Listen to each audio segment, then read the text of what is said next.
To get free video lectures for ECE GATE 2018, subscribe Engineer Tree and press bell icon for more information and update. Hello everyone and welcome to engineer tree. मैं हूं सत्यविजय तिवारी। तो इसके previous videos में हमने time average Poynting vector और polarisation से related कुछ questions देखे थे। आई थिंक आप लोगों ने वो वीडियोस देख लिए होंगे। अगर नहीं देखे हैं तो आप चैनल की प्लेलिस्ट में जाके वो सारे वीडियोस देख सकते हैं। इस वीडियो में हम देखने वाले हैं reflection and transmission of electromagnetic wave.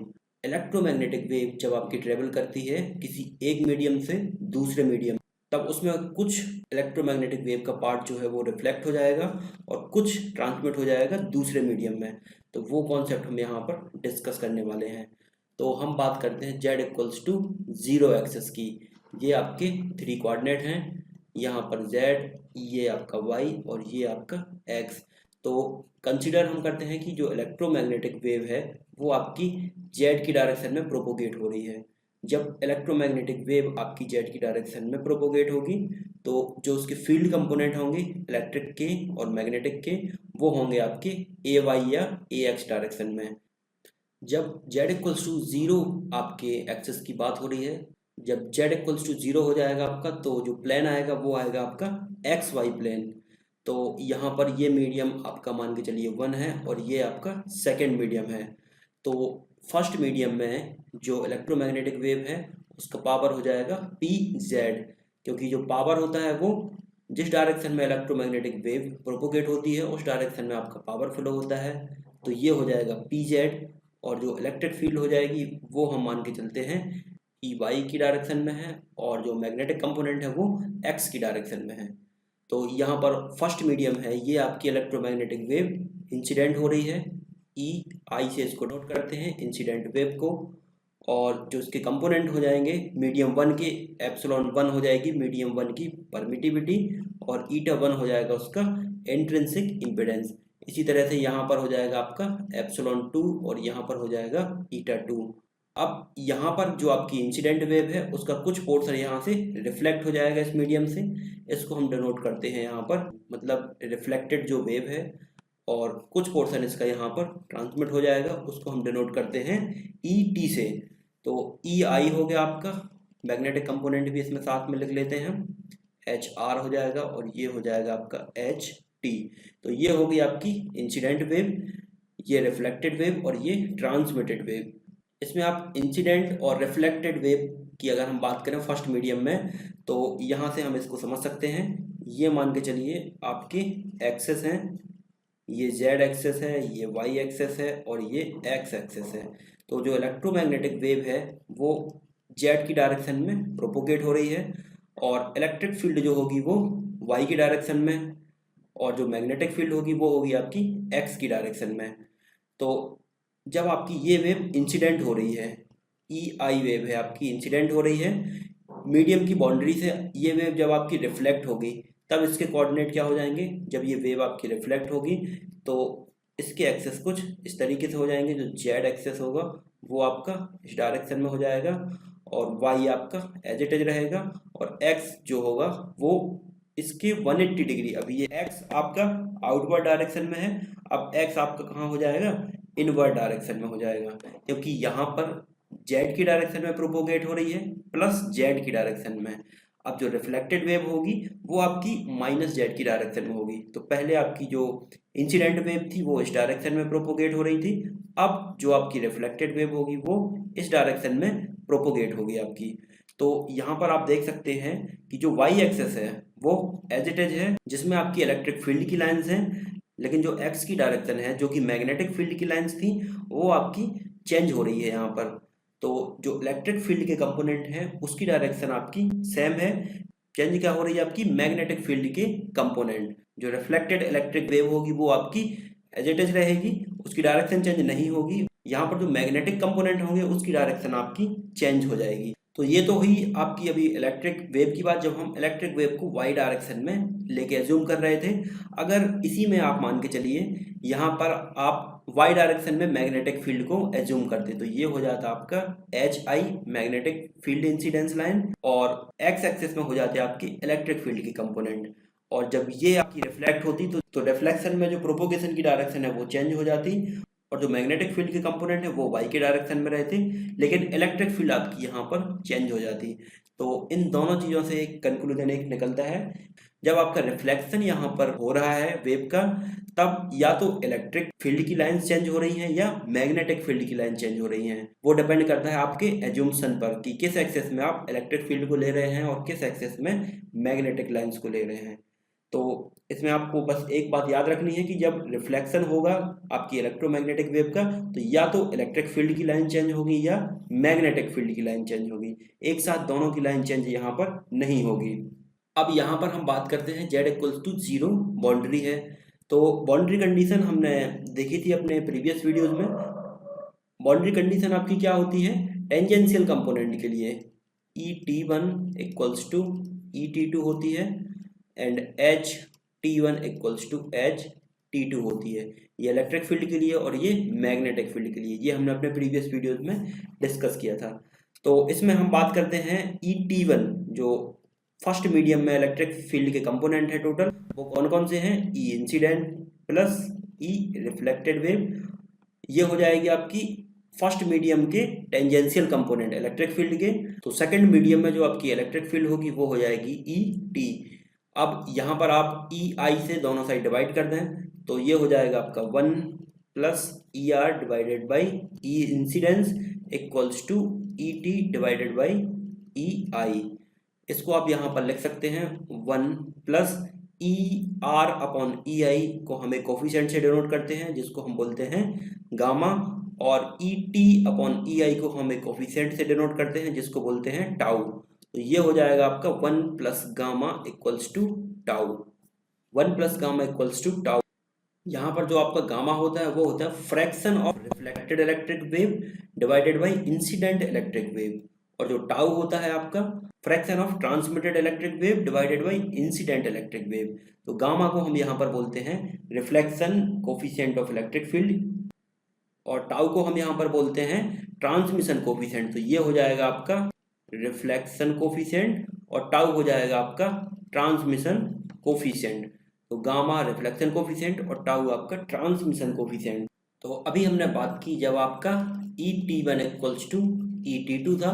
अब हम यहाँ पर बात करते हैं जब आपका मैग्नेटिक का जो टेंजेंशियल कंपोनेंट होगा वो इक्वल्स टू हो जाएगा HT2 के, HT1 इक्वल्स टू HT2 होगा। तो इसमें आपका जो फर्स्ट मीडियम में मैग्नेटिक कंपोनेंट होंगे वो हो जाएंगे H incidence plus H reflected, और जो सेकंड मीडियम है उसमें जो कंपोनेंट होगा मैग्नेटिक का वो हो जाएगा ट्रांसमिटेड। अब हम जानते हैं E अपॉन H होता है आपका ईटा जो कि इंट्रिंसिक वेव इम्पिडेंस होता है। तो यहाँ जो मैग्नेटिक कंपोनेंट है उसको हम इलेक्ट्रिक कंपोनेंट में यहाँ पर कन्वर्ट करके लिख लेते हैं। तो H इंसिडेंस को आप लिख सकते हैं EI divided by ETA1 minus ये हो जाएगा आपका ER डिवाइडेड बाई ETA2, और ये हो जाएगा आपका ET डिवाइडेड बाई ETA2। अब यहाँ पर देखिए यहाँ पर माइनस क्यों आ गया आपका, मैंने आपको बताया था कि जब वेव आपकी यहाँ पर रिफ्लेक्ट होगी तब उसका इलेक्ट्रिक फील्ड के कंपोनेंट का साइन चेंज होगा या मैग्नेटिक फील्ड के कंपोनेंट का साइन चेंज होगा। तो यहाँ पर जैसा कि हमने एज्यूम्पशन किया था Z आपकी ये डायरेक्शन थी और Y ये थी और X ये थी, तो हम लेके चल रहे हैं कि इलेक्ट्रिक फील्ड के जो कंपोनेंट है वो आपके Y की डायरेक्शन में है और X की डायरेक्शन में आपकी मैग्नेटिक फील्ड है, और जो प्रोपोगेट हो रही है वो Z डायरेक्शन में है। तो जो इलेक्ट्रिक फील्ड की लाइंस हैं अगर ये रिफ्लेक्ट होगी वेव आपकी इस तरीके से तो Z आपकी इस साइड हो जाएगी, Y आपकी एज इट इज रहेगी और X आपकी अपोजिट डायरेक्शन में हो जाएगी।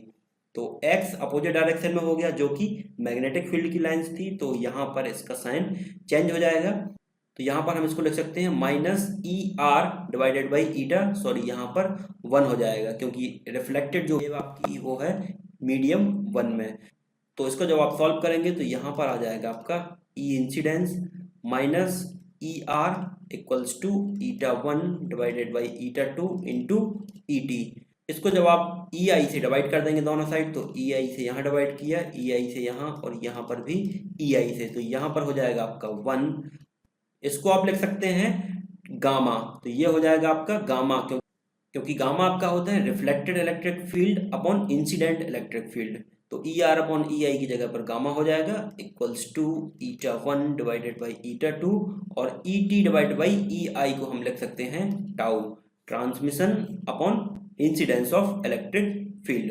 तो ये हो जाएगा 1 minus gamma equals to eta 1 divide by eta 2 into tau. तो ये हो जाएगी आपकी इक्वेशन सेकेंड। और इसके प्रीवियस हमने देखा था 1 प्लस गामा जो था वो था आपका टाउ, ये थी आपकी इक्वेशन 1। अब यहाँ पर आप टाउ की वैल्यू यहाँ पर पुट कर दें, टाउ इक्वल्स टू जो कि 1 प्लस गामा है। तो टाउ की वैल्यू जब आप यहाँ पर पुट करेंगे तो गामा की वैल्यू आपके पास निकल के आएगी ईटा 2 minus eta 1 divided by eta 1 plus eta 2। ये हो जाएगा आपका reflection wave coefficient, eta 2 minus eta 1 divide by eta 1 plus eta 2।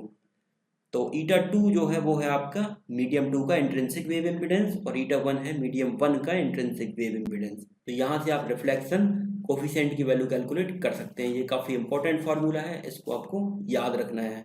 तो जो गामा की वैल्यू आई जब आपकी इलेक्ट्रिक फील्ड की डायरेक्शन सेम थी तो कितना हो जाएगा आपका ईटा 2 minus eta 1 divided by eta 2 plus eta 1। अब हम यहाँ पर एज्यूम करते हैं कि आपकी जो मैग्नेटिक फील्ड है उसकी डायरेक्शन सेम है, केवल इलेक्ट्रिक फील्ड की डायरेक्शन चेंज हो रही है। तो उस केस में आपका जो रिफ्लेक्शन वेव कोफिशिएंट हो जाएगा वो हो जाएगा ईटा 1 minus eta 2 divided by eta 2 plus eta 1। Simple यहाँ पर जस्ट साइन चेंज हो जाएगा। तो आपको ये फॉर्मूला याद रखना है रिफ्लेक्शन वेव कोफिशिएंट का, इलेक्ट्रिक फील्ड की डायरेक्शन जब चेंज नहीं हो रही है। तो ईटा 2 minus eta 1 divide by eta 2 plus eta 1, ये काफ़ी इंपॉर्टेंट फार्मूला है, ये आपको याद रखना है इसमें। और इसमें अगर हम रिफ्लेक्शन वेव कोफिशिएंट के पावर की बात करें तो टोटल पावर आपका हो जाएगा gamma of electric field into gamma of magnetic field. तो यहाँ पर आप देख सकते हैं कि दोनों में केवल माइनस साइन का अंतर है, तो इसको आप यहाँ पर इस तरीके से भी लिख सकते हैं माइनस गामा ई का square equals to minus gamma H का स्क्वायर। किसी भी तरीके से आप यहाँ पर रिफ्लेक्शन वेव कोफिशिएंट के पावर की वैल्यू कैलकुलेट कर सकते हैं। और जो पावर के लिए आपका फॉर्मूला होगा गामा और टाउ के फॉर्म में वो होगा 1 plus gamma equals to tau, ये आपको याद रखना है।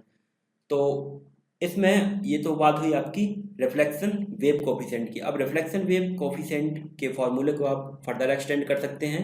यहाँ पर जो ईटा 2 है आपको और ईटा 1 है, इनकी जगह पर आप लिख सकते हैं ईटा जो होता है आपका इंट्रिंसिक वेव इम्पीडेंस, आप जानते हैं square root of mu naught divided by epsilon naught. तो यहाँ पर जब मीडियम 1 और मीडियम 2 की बात होती है तो ये हो जाएगा आपका square root of mu naught divided by epsilon 1, ये वैल्यू हो जाएगी आपकी ईटा 1 की। और ईटा 2 की जो वैल्यू होगी वो हो जाएगी mu naught divide by epsilon 2, ये वैल्यू हो जाएगी ईटा 2 की। तो ईटा 2 और ईटा 1 की वैल्यू जब आप यहाँ पर पुट करेंगे तो गामा ऑफ ई आपका निकल के आ जाएगा square root of epsilon 1 minus square root of epsilon 2 divided by square root of epsilon 1 plus square root of epsilon 2। तो ये हो जाएगा आपका परमिटिविटी के फॉर्म में रिफ्लेक्शन वेव कोफिशिएंट का फॉर्मूला। ये काफ़ी इंपॉर्टेंट फार्मूला है ये वाला, और ये दोनों आपको याद रखने हैं। और पावर कैलकुलेट के लिए भी कभी कभी पूछा जाता है, तो इनसे रिलेटेड क्वेश्चंस हम आगे देखेंगे तो आपको समझ में आएगा कि किस तरीके से ये फॉर्मूले आपको अप्लाई करने हैं। तो इससे रिलेटेड हम एक क्वेश्चन देख लेते हैं, तब आपको ये कॉन्सेप्ट और अच्छे से क्लियर हो जाएगा। क्वेश्चन है आपका, when a plane wave travelling in free space, आपकी दो मीडियम है यहाँ पर, ये है आपका free space, travelling in free space is incident normally on a medium. ये आपकी प्लेन इलेक्ट्रोमैग्नेटिक वेव इस डायरेक्शन में प्रोपोगेट हो रही है फ्री स्पेस में। ये नॉर्मली इंसिडेंट हो रही है एक मीडियम पर जिसकी हमें रिलेटिव परमिटिविटी गिवन है 4 epsilon r equals to 4। The fraction of power transmitted into the medium is given by. तो फ्रैक्शन ऑफ पावर ट्रांसमिटेड मतलब टाउ की वैल्यू हमें कैलकुलेट करनी है पावर के लिए। तो इसके लिए हम सबसे पहले यहाँ पर देखते हैं कि आपकी जो इलेक्ट्रोमैग्नेटिक वेव है वो फ्री स्पेस में ट्रेवल कर रही है, फिर किसी दूसरे मीडियम में पहुँच रही है।